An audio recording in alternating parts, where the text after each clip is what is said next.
Hello বন্ধুরা, কাল যে ব্রেকফাস্টের থালিটি দিয়েছিলাম আজ তার ছোলার ঘুগনি রেসিপিটি দেব। এটা অত্যন্ত সুস্বাদু, যা তোমরা সহজেই বানিয়ে ফেলতে পারবে।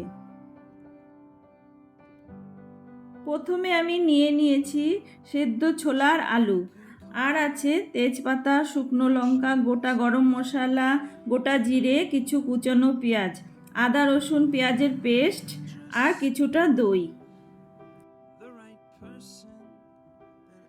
কড়াইতে তেল দিয়ে গোটা মশলাগুলো ফোড়ন দিয়ে নাড়াচাড়া করে তারপর পেঁয়াজ কুচিগুলি দিয়ে দিতে হবে।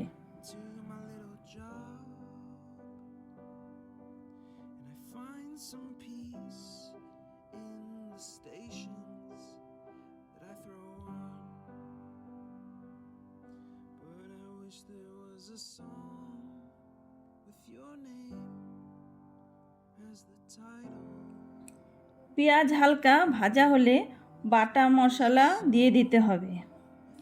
বাটা মশলা কিছুক্ষণ নাড়াচাড়া করে শুকনো গুঁড়ো মশলাগুলি যেমন ধনে গুঁড়ো, জিরার গুঁড়ো, কাশ্মীরি লাল লঙ্কার গুঁড়ো, ঝালের লঙ্কার গুঁড়ো দিয়ে তারপর হলুদ, লবণ দিয়ে একটু জল দিয়ে ভালো করে কষিয়ে নিতে হবে।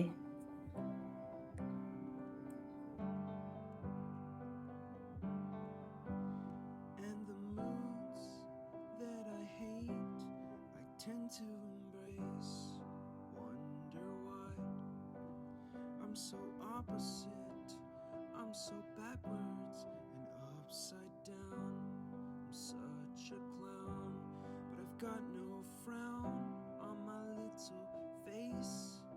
Why am I so freaking cute sometimes, yeah?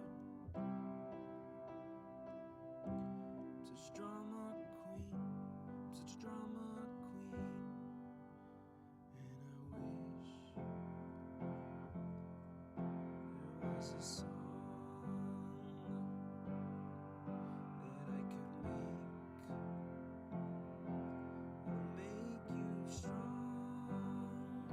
মশলাটা কিছুক্ষণ কষিয়ে নেওয়ার পর ফেটিয়ে রাখা দইটি দিয়ে দিতে হবে।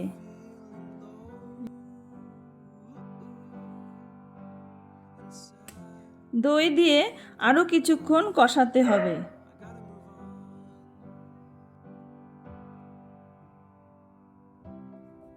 মশলাগুলি ভালো করে কষিয়ে নিয়ে সেদ্ধ করা আলুগুলো দিয়ে একটু নেড়ে নিয়ে ছোলাগুলো দিয়ে দিতে হবে।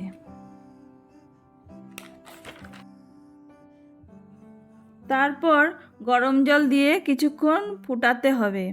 ব্যাস, ফুটে গেলে নুনের পরিমাণটা দেখে একটু কসুরি মেথি দিয়ে নামিয়ে নিতে হবে।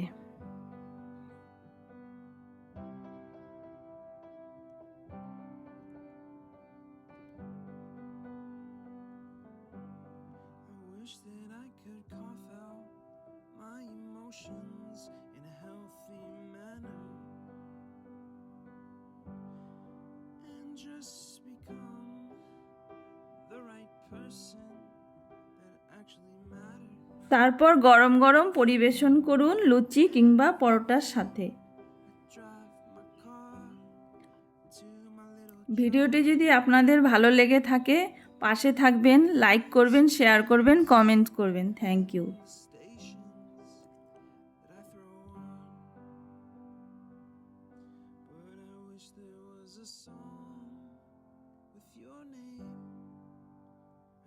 Title, oh yeah, I wish there was a song